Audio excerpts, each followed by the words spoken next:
Welcome to Character Explorations, a podcast production of the Wendt Center for Character Education at the University of Dubuque. I'm Annalee Ward, the director of the Wendt Center, and our guest today is Jenn Supple, Associate Professor of Communications at the University of Dubuque. She is the author of the article, Parents' Growing Pains on Social Media, Modeling Authenticity. This article is available online at dbq.edu/wendt/publications. That's dbq.edu/wendt/publications. Welcome, Professor Supple.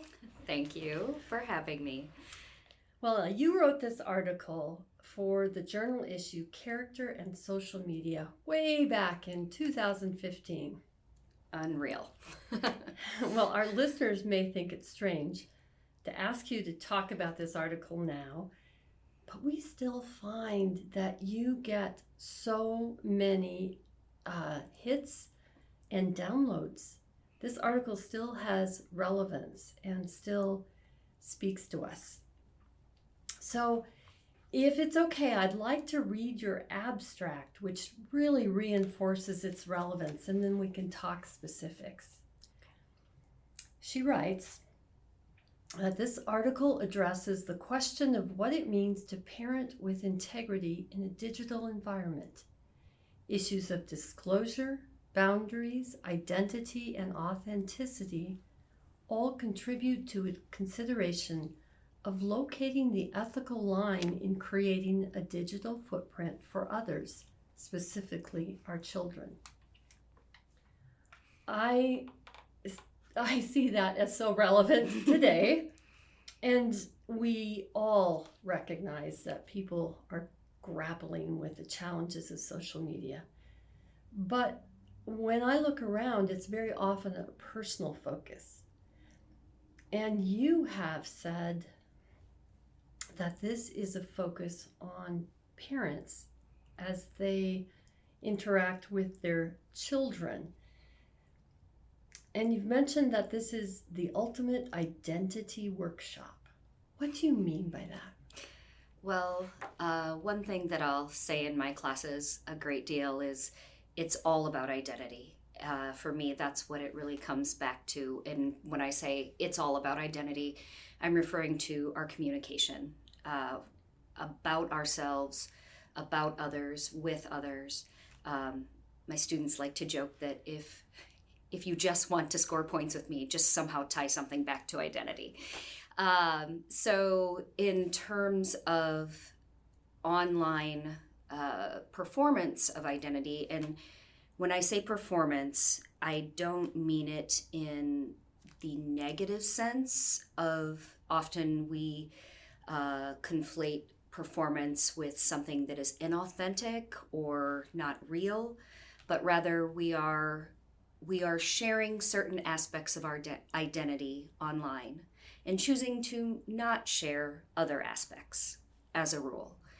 And so in that sense that there is an audience and we are able to edit what we post, consider what we post before we post it, going a little out of order there, potentially delete what we post to the degree that we can in an online environment.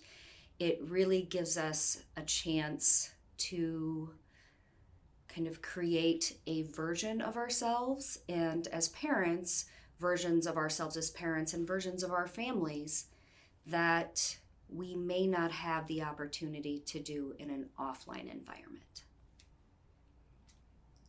You've asked parents to consider how they use or misuse their children on social media. And how do you relate all of that to identity? And I don't know, what got you thinking about this topic in the first place? Maybe we should start there. Well, identity is my kind of the linchpin of what I like to study in communication, whether it be in digital environments, organizational environments, interpersonal relationships. Again, it really comes back to that for me. At the time that I was writing this, my oldest child was 10 years old, and I had remarried but had previously been divorced, and that was really at kind of the start of Facebook social media posting, and I recognized, with the help of a good therapist, that some of the things I was posting were really more about wanting to show the world that I was still a good person and I could be a good mom even if I was divorced, which I considered to be a failing at that time. So I was working through a lot of stuff, and I was frankly using my adorable, very smart, photogenic oldest child to do so.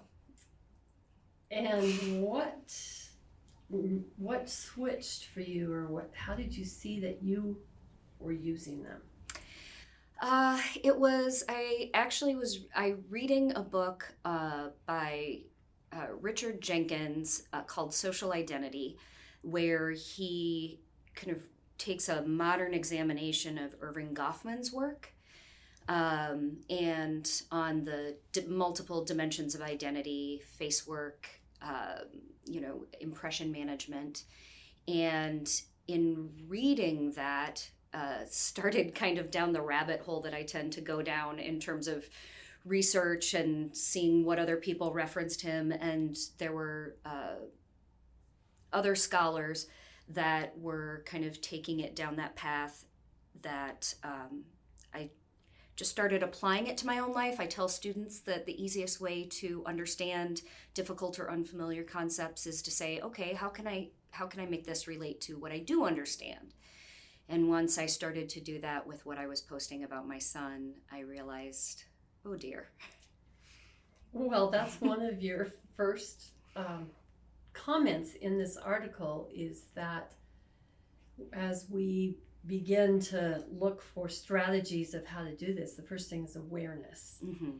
And when you talk about awareness, what do you mean, or maybe some of the terms that you talked about in this section? Things like oversharing and things like that. Right. So oversharenting. So it's parenting combined with oversharing, and generally oversharing. It's a way of sharing about yourself through the use of a child. So I would share funny examples about my son, funny stories that he would tell, but in doing so was saying, oh, look at the way I'm exposing my children to complex ideas and concepts, or oh, look at the way that I have him out in nature, what a good parent I am, and would use humble bragging as a way to do that. Tell me more about that. Kind of humble bragging is kind of mocking yourself or acting like you hate something, but really to show yourself in a certain ultimately positive light. Like, I believe I used an example in the article about, oh my gosh, why did I agree to do this craft project? I have been up like for 2 weeks, shoot me now. And the performance is, oh, I hate all this, but the brag is humbly, oh, look at me, what a great parent I am. And that takes a tremendous amount of self-awareness to recognize these kinds of things that are happening. As you talked about impression management, you mentioned both overt and indirect impression management. Did you have any other examples you'd like to share?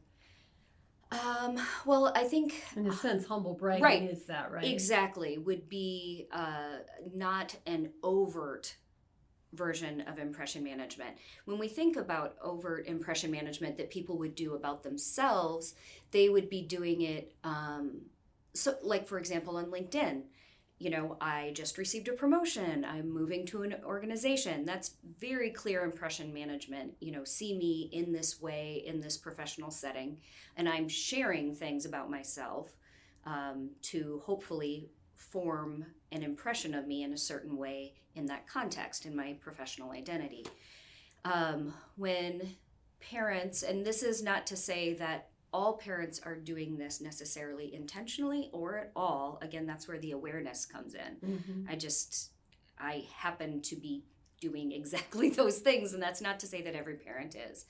But that covert impression management, again, would be through things like humble bragging.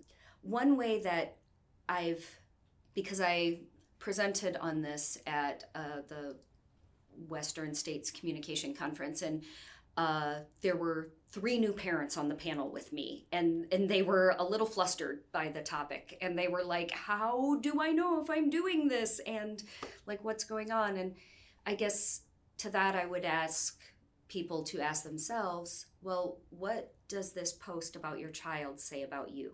Not to say that that's what you were thinking when you posted it, but what could it potentially say about you? And if everything that's posted perhaps puts you in a certain light that you would definitely prefer people to have. Most of us aren't sharing everything about ourselves online and intentionally. For me, the concern comes when children become almost a prop in that form of impression management. Important reflections, and I thank you for that challenge to remember how we are using, and I put that in air quotes, using others when we post about others like our children. You also discuss authenticity on social media. What do you mean by that? What is it and what is it not? I wish, I believe I mentioned in the article that is something, coming to a definition of that is something that I very much wrestled with when I was writing this. In, I guess, exploring this for me, it was, well, authenticity is being honest. So if a parent posts about their child, that's fine because they're being honest. These things happen, right? Well, then the question of whose authenticity is it, or rather, who gets to determine whose authentic self is shared when and with whom when we are dealing with an online audience. So there's 2 issues that I found really interesting when researching this, that make disclosure about both ourselves and others in an online environment so different than disclosure, say, over your dining room table. So, and those 2 things are scope and permanence. So when I wrote this article, I believe there were around 2 billion internet users worldwide. It ranges between 5.5 and 5.7 billion now. It's over 65% of the world population. It was 1/3 at the time that I wrote this. So that scope has more than doubled. So, telling the story, the family stories that we tell to kind of embarrass, or, the funny family stories that we tell around the kitchen table with a very small audience of maybe like a new girlfriend or an aunt or an uncle or neighbors who've joined us. It's a much smaller scope than 5.5 billion. And then permanence, stories can be forgotten or books can be lost, but the internet at this point is fairly permanent marker. The Wayback Machine is a great tool, and in many instances, a lot of people's downfall. So I'm just very grateful to have grown up in a time where the frankly stupid things I was doing could not have been recorded. Oh, but what a world. Yeah. The before and the after the internet. Yeah. So scope and permanence being 2 very key components to wrestling with authenticity, because when you're talking about, sharing, quote unquote, your authentic self in an online environment is one thing, but to determine what the authentic self of another is, and at various, we are different people throughout our lives. Right. And to determine that for someone else is difficult. One of the things that we talked about during that semester was the permanence issue. And what are our kids going to be saying to their parents about, why did you ever post this, that, or the next thing? Because my friends found it. Mm-hmm. There's actually an interesting article by Kate Lindsay in The Atlantic in 2023, where it's about how the first social media babies have now reached the grown age, and the word that was most used about their feelings seeing what was posted about them before their age of consent was horrified. Mm-hmm. And And they were powerless. Powerless. Powerless to determine it.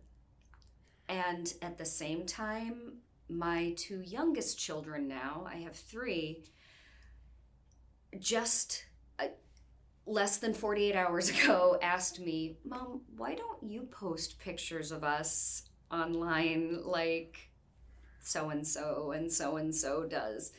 And I just say, I want you to be able to choose what goes on for you. Well, what if I tell you something is okay to post? And of course, my youngest is just like, well, I just want to make TikToks. And so, no. But it's, yeah, ironically, my kids would like me.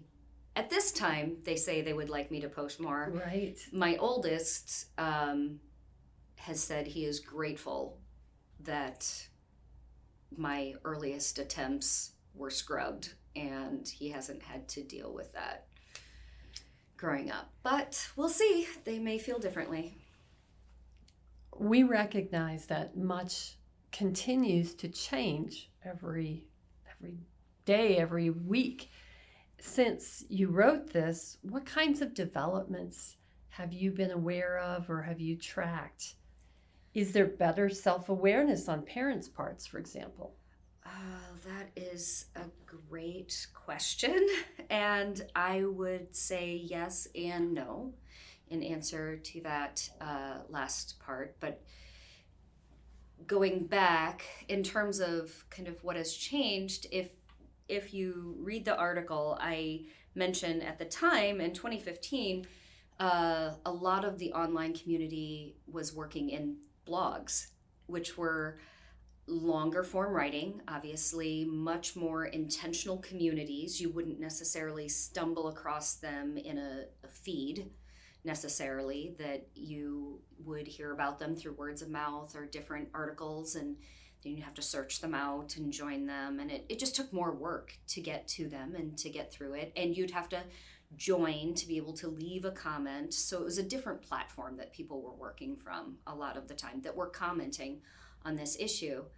Right. So since we have moved to much quicker platforms such as TikTok, YouTube Shorts, Instagram Reels, everything along those lines, the potential for interaction with people we don't necessarily know is much greater and happens at a much faster pace. And the ability to comment on people's choices is much, again, it's not part of a community that you are necessarily a part of. It could just be something that you stumbled across, that came across on your reel. And so to fire off a quick judgment on someone's choices is much easier and more likely at this time. So you see a lot of judging, obviously a lot of bullying, and also a lot more opportunities for the monification or commoditization of children on these platforms. So there was, and if I may, Michael Keller's did a study of 5,000 girl influencers. This was in the New York Times, and they were all managed by their mothers. And the title was Managed by Moms, Stalked by Men. And it looked at the involvement, obviously, in parents in these girls' social media presences, and then in the comments and the direct messages, engagement with their platforms was to a large degree adult men. And 1 out of 3 preteens, as part of the study, declared that they wanted to be influencers at some point in their future. And what an aspiration. Yeah, so to say that a lot has changed, I think, would be a gross understatement, and that it almost feels like it feels anachronous, an anomaly to choose otherwise. So it does feel like there's a growing divide between parents who choose no postings versus parents who are willing to put it out there. Or manage it. And I mean, at some point for families, it can become the primary family income, and that is not most families, obviously. But when kids see online influencers getting, doing opening or unboxing segments of all of the gear and swag and whatnot that they've gotten from different organizations, it can be a very, very persuasive experience. Wow. Well, in terms of being a parent, with consideration for how one's posting about one's children, do you have any last words? Do you have any last bits of advice or comments you'd like to make? That for me, it's not about judging in a black and white sense, that if you post about your children online, you are bad, and if you don't post about your children online, you are good.